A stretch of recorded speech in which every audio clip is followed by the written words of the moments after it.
Bro ఎంత పొగలే ఎలా bro driving? It's been 11 days your travelling right? ఎన్నెన్నో అనుకోని సంఘటనలు, ఊహించినవే అయినా కొన్ని అస్సలు ఊహించినవి. ఇలా వెళ్తే వెళ్ళలేమంట, మధ్యలో వాటర్ ఉంటది. ఏంటది చిలిక లేక వాటర్ ఉండేది.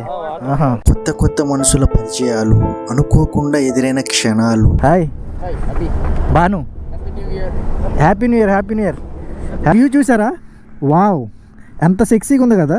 ప్రతి మైలు వెనుక ఒక కథ, ప్రతి బ్రేక్ దగ్గర ఒక జ్ఞాపకం.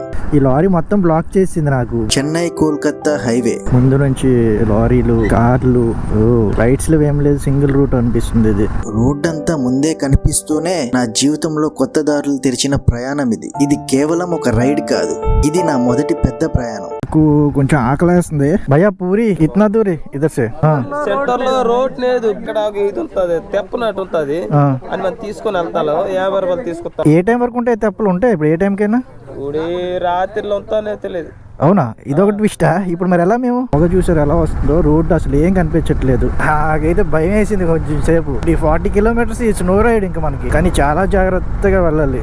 అసలు ఎంత పొగుంటే ఎలా డ్రైవ్ చేయాలో అర్థం కావట్లేదు నాకు. భయం, ఉత్సాహం, ఆనందం అన్ని ఒక్కసారిగా కలిసిపోయిన అనుభూతి. గాలి ముఖానికి తగిలిన ప్రతిసారి ఇదే కదా జీవితం అనిపించింది.